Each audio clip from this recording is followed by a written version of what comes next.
Welcome back to the Leadership Locker. This is another throwback, and I really underestimated how amazing this podcast was when I conducted it. It started with an introduction to a woman named Rita King when I was at an event thrown by a friend of mine, Jill Katz, in New York. Well, Jill was interviewing her for a podcast, so I went to Luminary, this beautiful space in New York, and Jill asked if I can record it with video and audio. Did so, and because I was just starting out, I completely boned it up, and it was just a mess. But during the course of that podcast that I was watching and observing, Rita just totally struck me just by the way she thinks, the way she talks. I mean, there were so many different layers to her. I was extremely intrigued. Well, the next time I was in New York, I was going to another event, and this one was to support my dear friend and mentor, Claude Silver. Well, guess who was speaking at this panel that Claude was speaking at? Rita. So she was talking about just humanity, creativity, and science, innovation in the workplace, and then she talked about the book. So I was like, oh, and she's got a book? Okay, so here we go. So I got in touch with her afterwards, and I was like, hey, I've seen you twice now. You've seen me. Do you think I could have you on my podcast? I'm thinking about starting a podcast. And she said, absolutely. So she invited me to her home, and I got to meet with her and James Jorasch, her husband and business partner, at Science House. Okay? It's called Science House. It's not a normal home or apartment or anything like that in New York City. It is what they like to call a 7-floor cathedral in Midtown Manhattan, a cathedral of innovation. So this place is, I don't even know how to explain it. I felt like I was in a museum, but a very cool museum. So I'm walking all the levels of this. I'm getting a tour, and it is just the most creative, intriguing, interesting space. And I'm just kind of like, how did I end up here? This is ridiculous. So here we are. I am just looking at these two people and looking at everything on the walls and the rooms in which they conduct some of their seminars for their very high profile clients. And I'm just mesmerized. I have not been around people like this before, and I could not wait to sit down and be like, let's do this. During the course of the podcast, you'll see that they are a fantastic pair, and that what they have individually, when it merges, is likely why people continue to seek them out for their advice in culture and innovation in the workplace. You will hear them talk about meetings. You will hear them and the science behind meetings and why they're not as effective as we all think they are. You'll hear them talk about what it's like dealing with the hierarchy of executives and in the workplace. You'll hear them talking about getting into a flow state.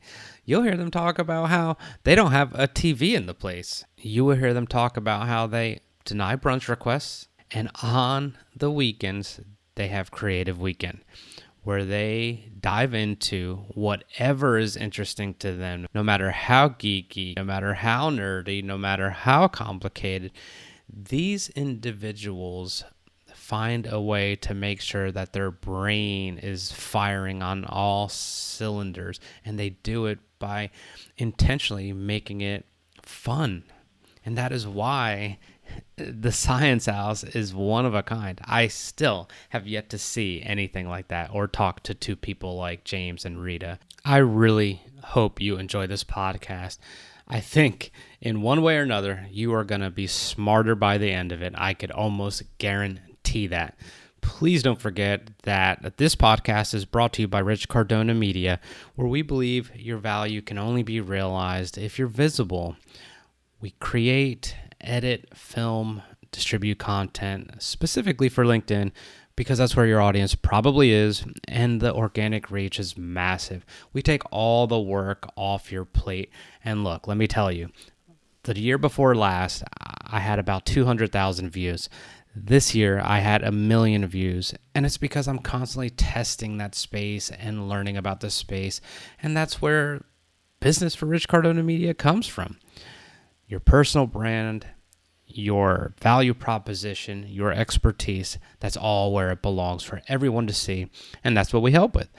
So please don't hesitate to reach out at richcardonamedia.com.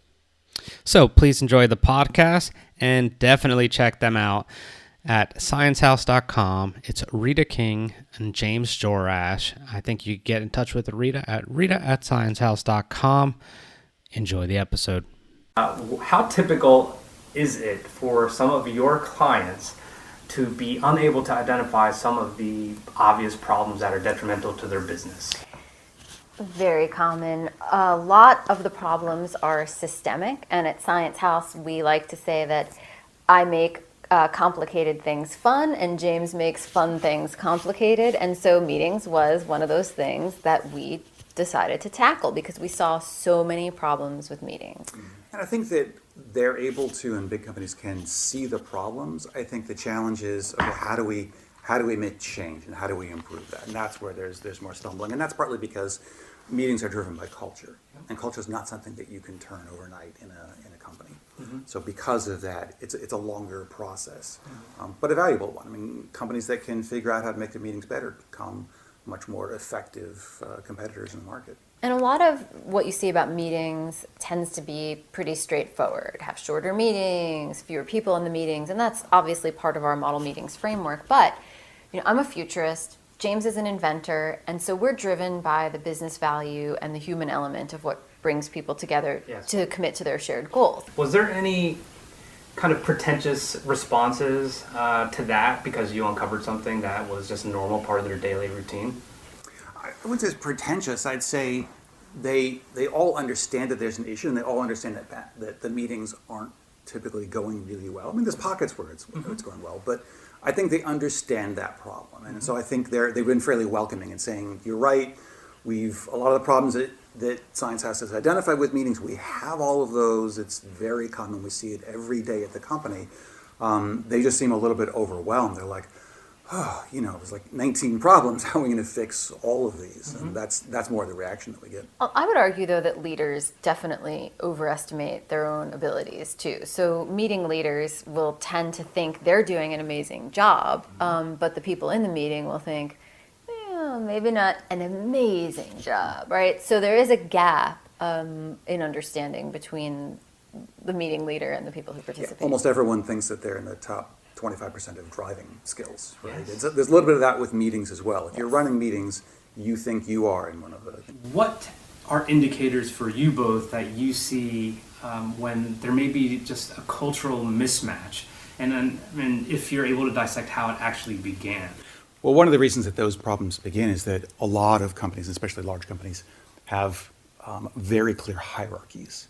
And they've built up, and if you're at that SVP level, you have the corner office, and that comes with it a certain sense of gravitas and the power, and that's very strong. And so when you get into a meeting and you've got the senior vice president with people who just joined the company 6 months ago, whose ideas are going to get paid attention to? And clearly it's generally the SVP, and that's partly driven by that structure. It just seems sort of wrong for the new person to have a better idea than the person who's been there for 20 years and who has all that power. I mean, sometimes it's wrong, sometimes it's right. I mean, that's the reality. Is you have to be flexible and fluid about that. And you have to, at some point, say, we have a bureaucracy and a hierarchy and a structure, and that provides value to a company. But we also need to stop and say, sometimes we need to break that down. And so how do you have a meeting where you've got multiple levels where people feel comfortable sharing ideas, and there is a more kind of level playing field, if you will, and you can temporarily sort of turn off that hierarchy and start to work that way. It can be much better. A lot of our clients are going through agile transformations, and they want to do agile instead of being agile. So I think what James is describing too is time and a place for everything. If you had no hierarchy, it would be anarchy. There'd be no, right, you can't. So this myth that we're going from command and control hierarchical structures to these perfectly flat organizations, there's a huge amount of gray area in between.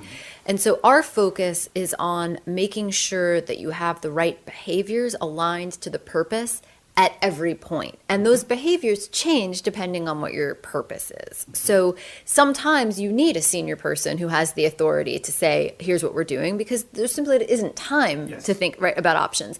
But not everything is an emergency. And so many companies are in firefighting mode that they manufacture these constant emergencies because they're reacting to symptoms instead of responding to the root cause of a problem. And our challenge at Science House is, how do you help companies respond responsibly to the root cause of a problem without heaping and bombarding them with so many things that they need to think about? So we strive to make it as simple as humanly possible without stripping it of the complexity. We live in an interdependent, complex, fast-changing environment. Senior leaders have to deal with that. Please tell me a little bit about your background, and then we'll get into yours. I grew up in Silicon Valley in Palo Alto, so spent my formative years there. Ultimately, I mean, I did a lot of playing of games, chess, backgammon, poker. I was just very interested in the theory and computation behind using computer chess back on an Apple II computer. And had a father was an entrepreneur, engineer, mother taught math, and the family was very much about challenges and problem solving and business. And in that environment, I just got caught up in it and was fascinated by how the world works, and especially computing and artificial intelligence and business systems. And I carried that through, and ultimately got into inventing work, and was spending upwards of 4 to 5 hours every day in brainstorming sessions and managing brainstorming sessions for about 15 years. And as in that process, I dug in and said, well, what exactly is going on in the process of innovation? And it's a process. It's not a magical thing where you get together and lightning strikes. It's manufacturing ideas, and how do you optimize that process? And that was just a fascinating run, and learned so much. And that's part of what we bring to Science House, is that look at everything as being something that can be improved. What is going right, wrong? What are the emotional drivers that consumers are experiencing? What is the good and the bad? How do we start amping up the good and decreasing the bad? And how do we make these changes? And it's a very complicated, very difficult thing. But that's really at the heart of Science House. Is let's take that time, take a breath, sit for maybe a full day in the imagination room. Let's map it all out. And get the lay of the land, break that problem down into 1,000 pieces, and then start to reassemble it in a new way. And that process, you can do that for almost anything. And I'd like to say, inventing and innovation truly is 99% perspiration. For you, what was the bridge to the human side? And how do I put this? A lot of people who are very technically savvy sometimes lack the people skills or the human element. How did you bridge that, or have you just kind of been blessed with both of them? I'm not sure I would say that. I'm looking at Rita right now. I'm not sure that I would say I have fully bridged that. I think my bridge is at least that I have the capability to think about a person, how a person would react to some new product. And I do that by whenever we try something new. So we have the Magic Leap technology here. We tried it out. Well, what was that experience like? I mean, I did it myself. Is it uncomfortable? Is it, does it cause nausea? And it doesn't. It's really very cool. But what is that process like? And just feeling, am I frustrated? Am I happy? Would I tell my friends about it? And just noticing those and sort of cataloging them, and then going back to them later on. So, am I fully capturing? But I say, with Rita, that's part of, a big part of Science House, and a big part of her connection is that ability and the empathy, and really understanding what people are feeling, and those emotional drivers that sometimes don't bubble up to the surface, that are just hidden in the background. Even the things that drive meetings, there's some very subtle emotional drivers that have an enormous impact on meetings. Like, why do meetings get so big? Why so many people? Well, there's this one person, they don't really need to be there, but you don't want to kick them out because then they feel like they're excluded. And sometimes people won't say anything about that, but inside it's eating away at them, and that's a huge driver. So that's a case of From a science house perspective, I mean, from my own perspective, I've always been what I would say like an unattached observer. Is what David Eagleman, I don't know, he's a scientist who studies time and memory. He said one of the reasons he thinks my memory is good is because I'm an unattached observer. I write everything down. I would translate that this way. From the time I was little, I could be in a room of people, and it's almost as if their most secret motivations are on bold. I can just read a room. And I think whereas most people, we're all hardwired for a sense of belonging. So we do a lot of absurd things all the time to fit in. I have a real knack for recognizing how absurd the things we do are, but simultaneously understanding what motivates us to do them. Yeah, but she's been an investigator journalist, and that a lot of work that goes into those interviews. And so it's amazing just sitting through. We do a lot of interviews with companies before we work with them, and it's amazing to see what people will say and how open they. If you were not seeing what you wanted, what is the likelihood that you would have to adjust your behaviors in order to provide a good value proposition to consumers? So do you know what I'm saying? Like, what would you do, or how do you? Oh, that's a great question. I mean, we do that constantly. And in fact, Science House, when we first started, so we're here now, you're interviewing us at Science House. It's a 7-story, we call it a cathedral of the imagination in Manhattan. So when we first opened Science House, we frequently held events here with clients that would come, right? And they were innovation sessions, problem solving sessions, facilitation of all sorts of things. Well, what we realized at that point was, oh, we're going to bring 12 people to the Imagination Room at Science House. Great. Oh, we're going to bring 16 people, and 3 of them have admins that need to sit there with laptops. Oh, okay. Well, you're rapidly reaching the limits of the room constraints. Oh, okay. Well, now we have, 27 people. Well, now you have too many people for the room. And so it would happen so frequently that we started to realize that these meetings were just growing out of control. And meetings is an issue that we've both been focused on for so long. But to answer your question, but not that we were going to help solve meetings, just that meetings were a pervasive reality and we'd been studying them. We realized, I never expected an inventor and a futurist to go into the business of helping fix meetings, but it was never about meetings. It's about training the workforce to think and act like entrepreneurs. That's what Model Meetings does. So to answer your question, we didn't found Science House with the idea that we're going to help fix meetings. We saw the need, and then we had to start reprioritizing our time and our energy to go in the direction of that need. And then there was an overlap for a couple of years when we were codifying our meetings framework. What are characteristics that you realize this is not a good fit, potentially? I'll tell you one thing. When James and I first decided that I would be the EVP for business development at Science House, I had my own company for 5 years before Science House, and I said, I only work with people I genuinely like, and I only work on problems that, if they're solved, the world is more in the direction that I want it. And we kind of joked around about like, wow, we'll try it, but that doesn't sound like a great way to run a business. But it's worked out well that way, and we've really been fortunate. We've had some really great clients who do amazing work that really does make the world a better place, and that's been really fulfilling. And our business is growing fast, and at this point, we do have the luxury. I think that for me, if someone's ego does not allow them any room to reflect on the possibility that they should consider evolving the way they do things, because we get hired at the C-suite level. So that dictates sure, grassroots movement, there's organic development in cultures that bubbles up. But we're hired to come in at that level and then help an enterprise grow and change. If a senior leader is too rigid or has too much hubris or thinks they're doing everything. But that's the reality of business today, is that you have to do more with less. That's just the way the world works now. And that means everybody has to evolve. And no matter how good you are at what you do, there's another level above that.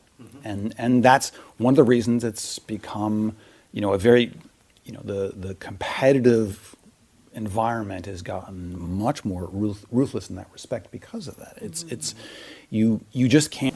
The challenge, what you're speaking of, and it doesn't seem like you've had to encounter that too often, where there's maybe a little bit of rigidity at the top.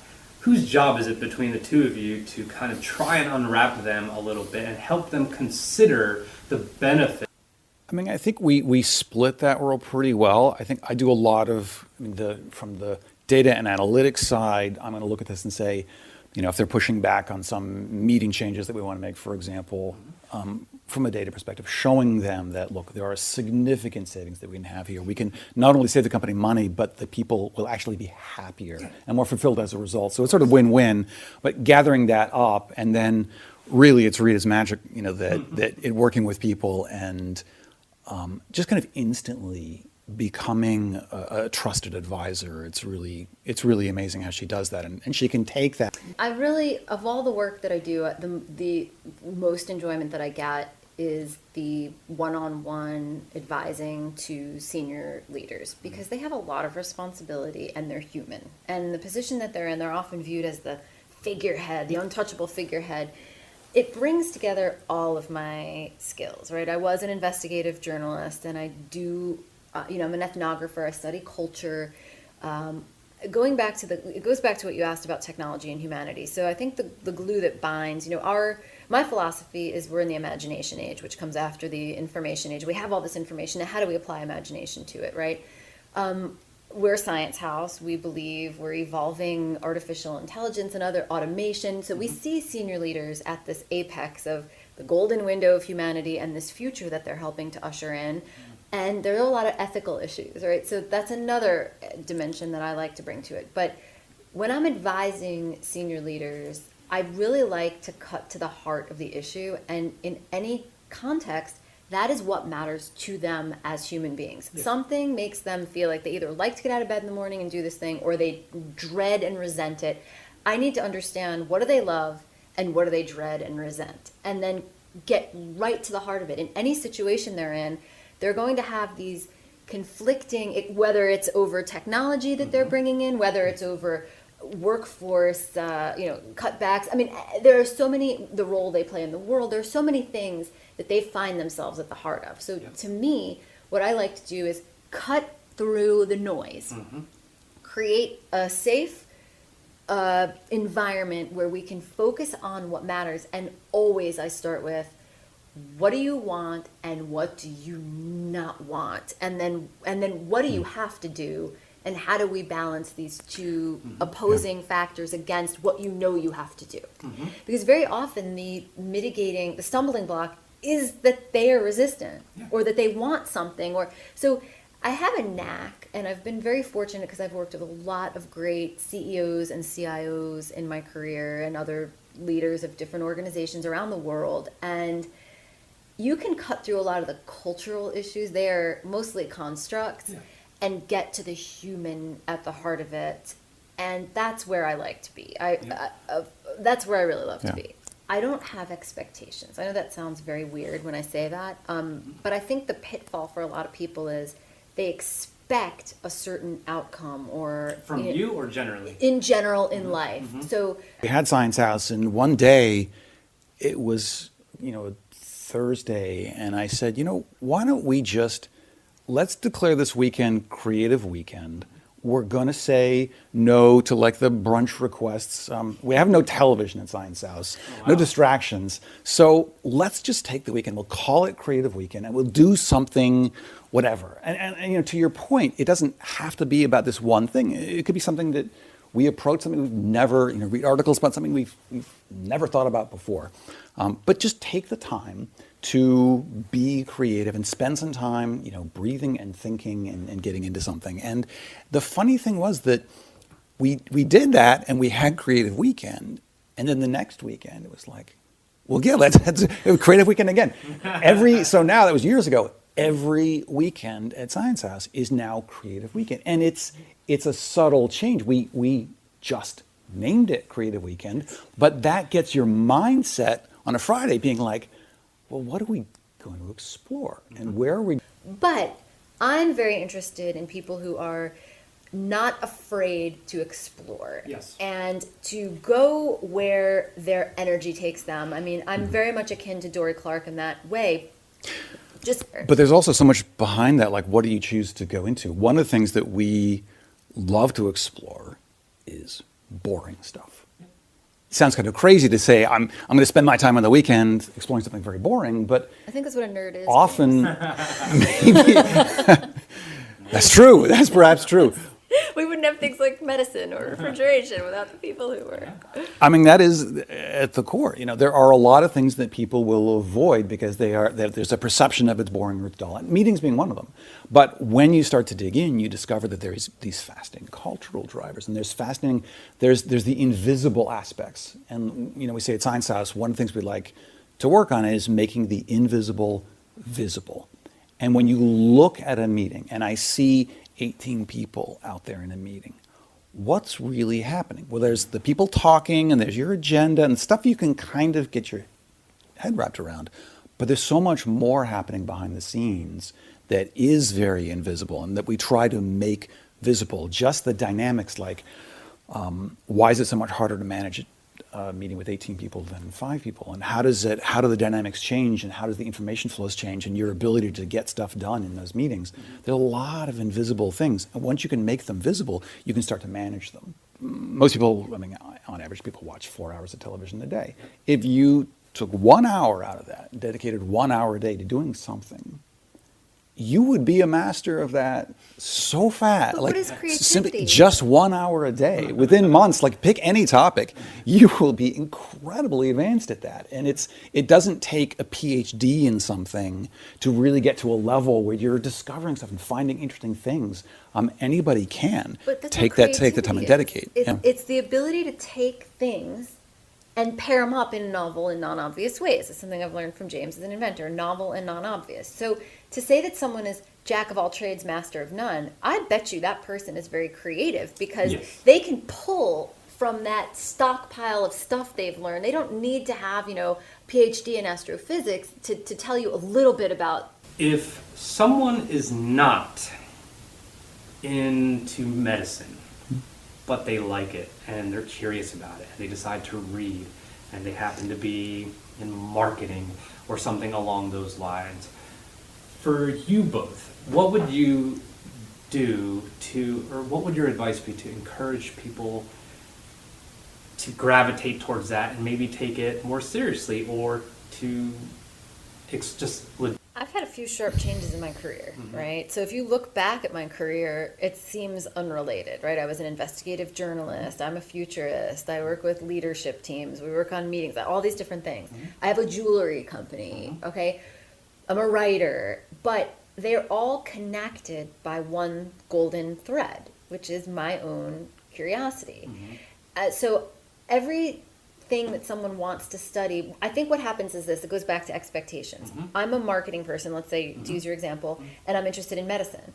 But I can't envision a reality where I actually know anything about medicine, right? So one time, when I was an investigative journalist, I covered the nuclear industry. I did not know anything about the nuclear industry the day I started. In fact, I was completely overwhelmed. But you have to start somewhere, and this is how I look at the journey. Every step toward the thing you're trying to understand, whether it's medicine or the nuclear industry or jewelry design or inventing or whatever the case, videography, right? Every step it's like a video game where you're suddenly going to level up. You wander into a room that is filled with treasure at some point, and you would never have found the door to that room if you didn't start the journey. And so I think people get stopped by being overwhelmed by the enormity of everything they don't know. Instead of just starting. I believe people get paralyzed by imagining all the potential outcomes of what can go right or what can go wrong. Did you have? Well, I would add one thing to the concept of just a career, and I would say that's becoming a much more fluid sort of thing, and actually just looking at yourself and saying, I have this career, I'm a marketing person, is changing. I mean, not for everyone, but like the way that we would think about it is, okay, you're doing marketing, but what are you doing? What's your side hustle? What are you doing? What are you learning about on the side? What does it have to do with marketing? Is it closely related, not closely related? Because as you start to do other things outside of traditional marketing, you'll start to look at yourself not so much as a marketing person, but I'm a person and I've got marketing skills and these skills and these skills, and that my career could flip in a day. And that happens more. And we see a lot of that in big companies where people are, I'm a developer, I'm an accountant. And when you start to just think of yourself as an accountant, you're automatically putting up some kind of barriers to say, if it's outside of that world, I don't really want to think about it. I don't want to get into it. And so we'd like to encourage people to say, think about yourself much more flexibly. And in that respect, maybe you get into something and let yourself go with it. Like, take an hour or half an hour a day and try something with no expectations. It's not necessarily going to make you rich or life fulfilling or whatever, but it's a science test. We say experiment. Try it out for a week. See how it goes. And I think a lot of people go into it saying like, well, but I might waste my time, or it might not be helpful, or whatever. And stop doing it. Okay, right. But just try it out. And I think when people do that, I think they end up thinking of themselves very differently from a career perspective, to just say, yes. In a flow state, find something that puts you in a flow state and do that thing, because time stops. Do you want to be measuring your life by linear little steps and milestones that are mostly illusions, or do you want to nobody asked to get born, but we're all here.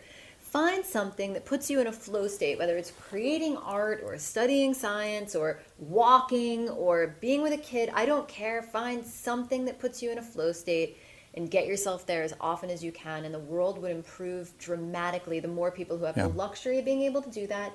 And I believe it's an obligation to help more people have the time and the capacity and the space in their lives to have that luxury, because it is a luxury. Okay, hopefully you loved that as much as I loved experiencing it. James and Rita were phenomenal. I mean, that's what it's like when you're around brilliant people doing amazing things with top-level executives across the world. So if you really enjoyed it, please feel free to subscribe, rate, and review the podcast. I'd appreciate it so deeply. And thank you. Thank you for listening more than anything. If you want to reach out to me, feel free to at rich@richcardonamedia.com. And I'll also always be on LinkedIn, checking people out, trying to connect. See you there.